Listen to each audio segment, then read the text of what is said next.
You've felt it, haven't you? That quiet ache in the middle of the night. The kind that doesn't scream, but hums like an old song that only your soul remembers. The angels say this pain isn't ordinary, it's sacred. It's the ache of a soul that remembers its purpose, even when the mind doubts. You were not placed in this person's life by chance. You are not just a fleeting chapter.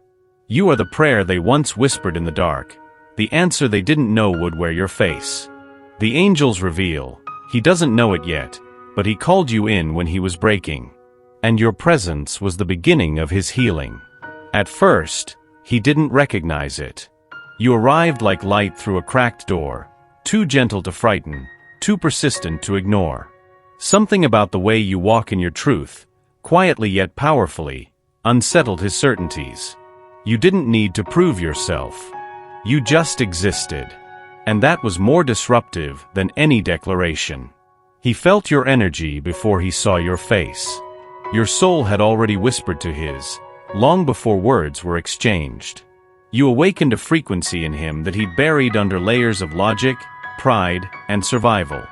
The angels say, your soul entered his space like incense in a closed room, slow, invisible, undeniable. You keep wondering why he can't let go. Why the bond seems to stretch across time, even in silence. But darling, this isn't about logic. This is about purpose. About something older than both of you. The angels confirm, you were sent not to complete him, but to remind him of what he was trying to forget. The part of him that still believes in softness, in sacredness, in soul-led connection. And what about you? What role do you play in all of this? You are both the mirror and the fire. The balm and the awakening. He sees in you the version of himself he was too afraid to become. That's why he runs. It's also why he can't stay away. There's a calling on your name, dear soul. A mission that has nothing to do with waiting and everything to do with remembering. You didn't come here to be chosen. You came here to awaken. Before I formed you in the womb, I knew you. Before you were born, I set you apart. Jeremiah 1 verse 5. Your presence is not a coincidence. It's a divine assignment. He doesn't push you away because he doesn't feel. He does it because he feels too much, and doesn't know what to do with those feelings. The angels say, he's not avoiding you. He's avoiding who he becomes when he's around you. There's a fortress inside him, built from quiet childhood wounds, from years of survival disguised as strength. Every time he wanted to love, life handed him a lesson in loss. Every time he trusted, something in him learned to flinch. That's why, even as he aches for you, he constructs walls so high he can't even see over them. You may have interpreted his silence as indifference. But the angels reveal it's the opposite. Your presence strips away his defenses. And when someone has spent a lifetime hiding behind control, surrender feels like death. He's terrified of how exposed he feels around you. It's not what you say, it's what you don't say. The way your gaze lands on the parts he thought were invisible. The way your energy calls to a version of him he hasn't dared to meet. This isn't about games. It's about survival. Deep down, he decided it was safer to love from a distance than to risk being cracked open. He tells himself he doesn't need anyone. That this is just chemistry. But in the quiet moments, when the world stops demanding things from him, his heart betrays him. The angels whisper, she is your peace. You're afraid of it because you never believed peace could last. Every time he pulls away, it's not because he's lost interest, it's because the intensity terrifies him. You are unlike anyone he's ever known. You see beyond his masks. You sense his hesitation. You make space for his contradictions without asking him to resolve them. And that frightens him more than rejection.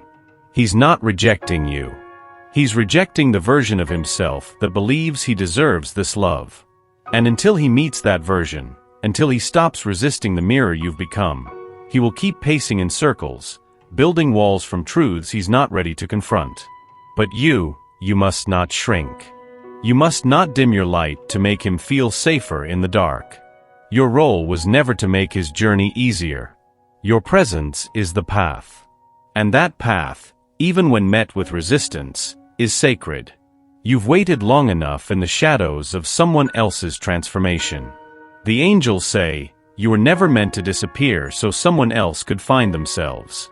There is a quiet grief that comes from always being the strong one, the understanding one, the one who sees the pain beneath the silence and stays anyway. But who sees yours? Who holds your pain when you're busy making space for someone else's? It's time to return to yourself, not in rebellion, but in reverence. Because your light is not just a lighthouse for others. It is first and foremost the fire that keeps you warm when the world forgets about you. You may feel guilty for considering your own needs. But love that requires your abandonment is not love, it's a lesson. And you've already learned it. The angel speaks softly now. She has forgotten her own name while waiting to be called by his. You were not sent to this earth to fix him. You were not born to orbit someone else's storm. You are the sun, not a satellite. Your glow has always been enough. So take a deep breath. Place your hand on your chest. Feel that rhythm?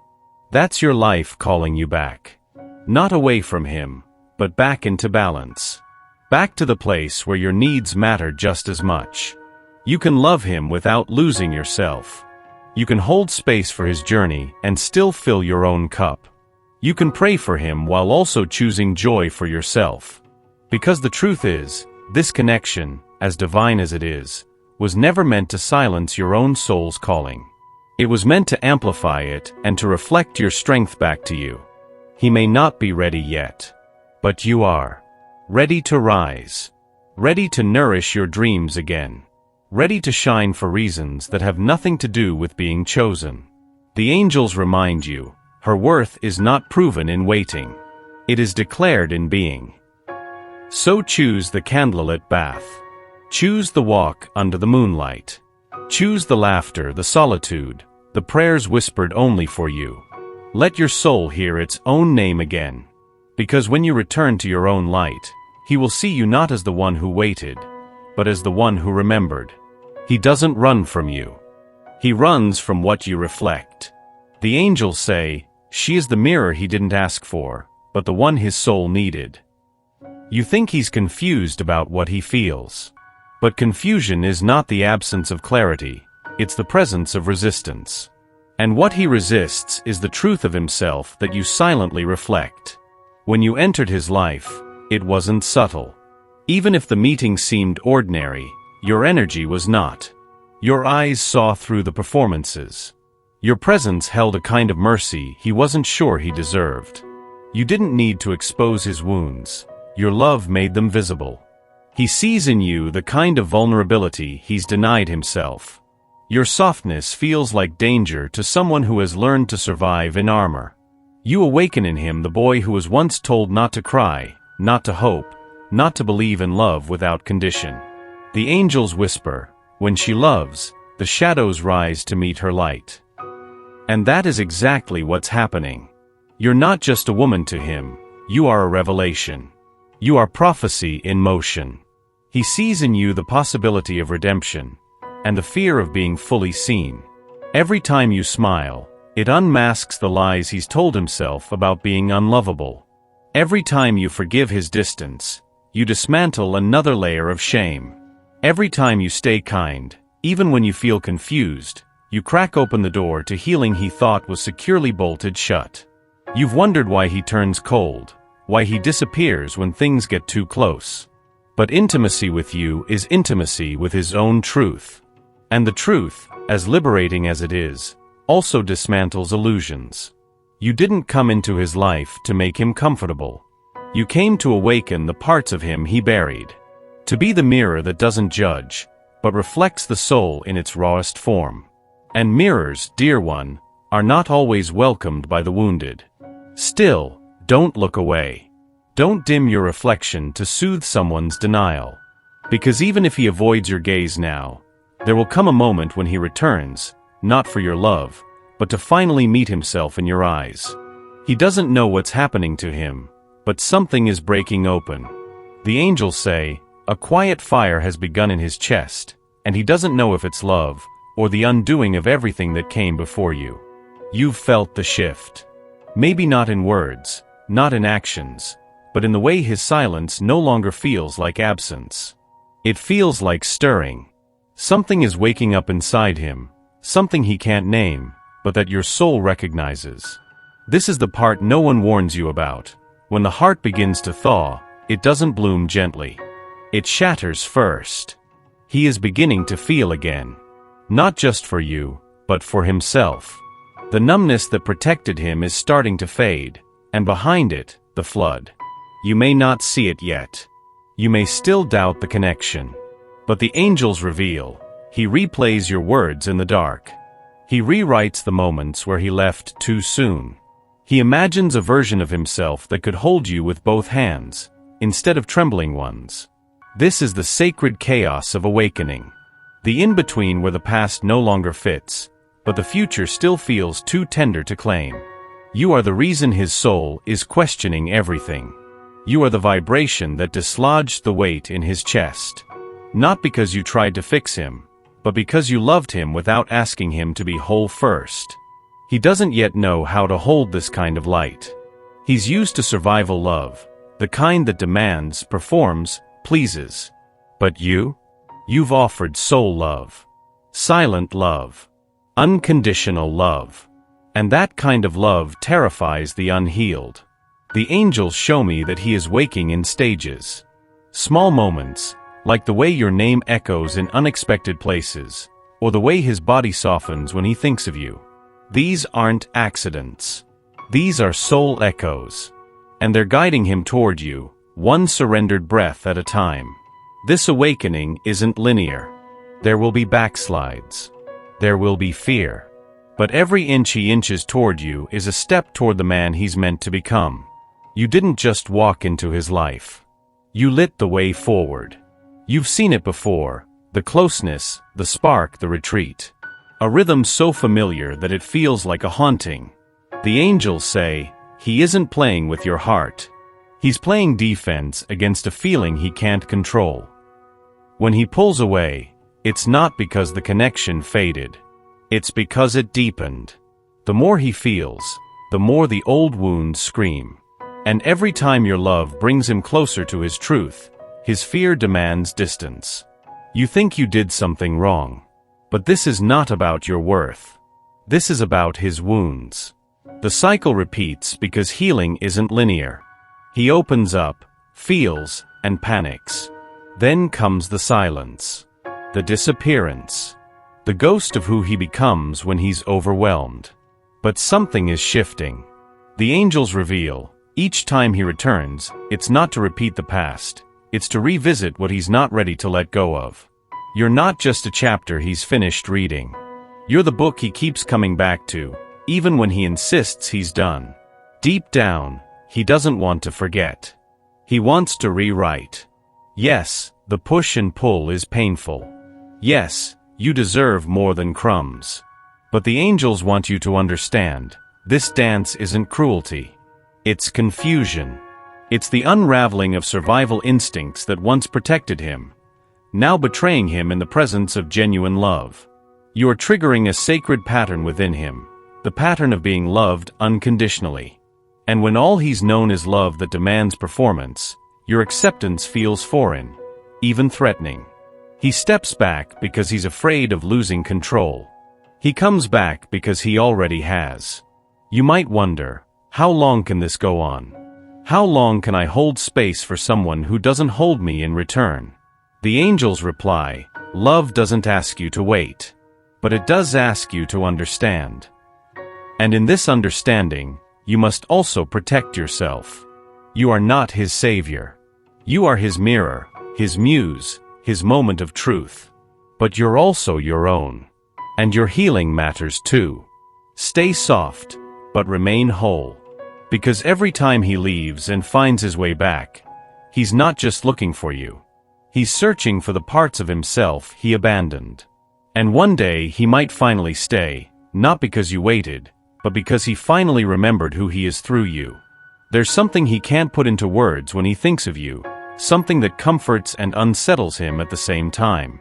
The angels say, She didn't heal him with her hands. She healed him with her presence. Your love has never demanded anything. It simply existed, soft, steady, persistent. And in a world that has always taught him to guard himself, to defend, to fight, your tenderness disarmed him. He didn't know love could be quiet, that it didn't need to shout to be heard, that it could wait, not in passivity, but in faith. You are his contradiction. The softness he was told was weakness. The intimacy he was trained to fear. He watches you, not for answers, but for permission. Permission to feel, to soften, to surrender. The angels show me, your words echo in his healing. Not because they were loud, but because they were true. He may never say it aloud. He may not even realize it yet. But the way he looks at you, there is reverence in his gaze. He recognizes something sacred, even if he doesn't know how to hold it. And still, you keep showing up. Not chasing, not proving, just being. And in being, you give him something more powerful than advice. You give him an example. He is learning that love can be safe.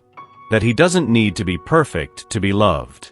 That he can be unsure, afraid, even broken, and still somehow be held. The angels whisper, she is not his cure.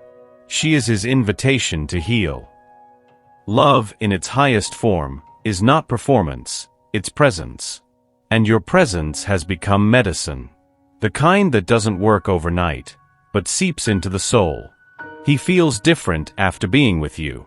Even in silence. Even in separation. Because your love never needed proximity to do its work. It moved through time, through absence, through doubt. And it continues to soften him, even now. He may never be able to say it with the clarity you long for. But every time he breathes easier, every time he catches himself smiling at a memory, every time he pauses before building another wall, know that your love touched him there. Not to fix him, but to remind him that he was never broken. You've asked why. Why the delays, the confusion, the pull so strong yet so unclaimed? The angels answer with a stillness that silences doubt. Nothing is late. Nothing is lost. Heaven's timing moves in rhythms the heart learns before the mind understands. There is a plan. Larger than longing. Wider than what-ifs. A map drawn in stars and sealed with your name on his. You were not left behind. You were placed exactly where trust is forged, in the waiting, in the not knowing, in the ache that teaches faith. He is being led. Slowly. Tenderly. By hands unseen. Not to you, but through himself. And only through that will he find the courage to meet you on the ground of truth. The angels are clear, you are not chasing him. You are holding the doorway. This path you're on, it has been blessed. Not because it's easy, but because it's necessary. Every pause, every return, every silent prayer you whispered into the dark was heard. Not a single tear was wasted. Not a single hope went unseen. There's movement now. Beneath the surface. Behind the veils. The divine is rearranging hearts. Preparing space. Softening fears that once held him captive. He may not know how to walk toward you yet. But he is learning not to run. And this, dear soul, is the beginning of his surrender. Trust in the Lord with all your heart and lean not on your own understanding. In all your ways submit to him, and he will make your path straight. Proverbs 3 verses 5 to 6. Let this be your reminder. You are not waiting. You are aligning. You are not forgotten. You are guided. And when he arrives, not out of confusion, but clarity, you will not need to question. You will know. Because the timing will not just make sense. It will bring peace. He wants to love you. That's the part no one sees. The part he hides even from himself. The angels speak gently. He aches for closeness, but fears being known. He's never said it out loud. Maybe he never will. But you can feel it, can't you? In the way he hesitates when your eyes linger on him for too long. In the words he almost says. in the unsent messages. He's there, on the edge, always on the edge. It's not that he doesn't feel. It's that feeling exposes him. And for someone who's lived behind the armor of strength, vulnerability feels like drowning. You, dear one, are the deepest water he's ever been near. And even as he longs to dive in, he stands frozen at the shore, toes curled into the sand of what he used to know. The angels reveal, he has imagined 1,000 versions of the two of you together. But the moment he gets close enough to taste it, panic rises. Not because you are wrong, but because you feel real. And real love, to someone who has only known performance, is terrifying. You see through him. You ask for nothing, yet offer everything. That's why he stumbles. That's why he disappears. Because to show up for you as he is would mean letting go of every mask, every performance, every role he learned to play just to survive. You think he doesn't care. But the truth? He cares too much to mess this up. He retreats not to forget you, but to try and become the man he thinks you deserve. He breaks the connection because he doesn't yet believe he can hold it. The angels say, she is not his test. She is his truth. And the truth strips him bare, forces him to face the child inside who was once shamed for feeling too deeply, forces him to confront the adult who learned to numb, to distract, to build without roots. You didn't just trigger his heart. You triggered his healing. And healing hurts. So do not mistake distance for indifference. His silence is not absence. It's the echo of a man wrestling with who he was, who he is, and who he might finally become with you. But the choice will always be his. And your peace must never depend on what he chooses next. There comes a moment when the soul exhales, not in victory or defeat, but in surrender. The angels whisper, let it be. Not because you gave up, but because you remembered, what is yours recognizes you. You've done everything you could without forcing it. You've loved without losing. You've held space without disappearing. Now, you are being called to release. Not him, but the version of love that asked you to carry what was never yours to hold. This journey was never about being chosen. It was always about choosing yourself over and over again, until your reflection no longer wept in waiting. He may come. He may not. But the deeper miracle is already happening within you. The miracle of detaching with love, of closing the door with reverence, of walking away not in pain, but in peace. The angels say, she stopped asking when. She started trusting that if, it would be enough. You will still think of him. Some nights, the ache will still whisper. But it will no longer bind you. It will no longer convince you that you are only whole when held. Because you were never waiting for him. You were waiting to remember yourself. And now you do. If he finds the courage to return, not as a wound but as a man, it will not be because you begged or shrank or stayed small to be kept. It will be because your wholeness lit the path home. And if he doesn't, that too is sacred. Because what is meant for your soul never demands your silence. It recognizes your light and walks beside it, not behind it. Be still and know that I am God. Psalm 46 verse 10. This is the stillness the angels call you into. Not the absence of movement, but the presence of trust. You are no longer chasing. You are no longer proving. You are resting. In faith. In truth. In love. And whatever comes next, will meet you here.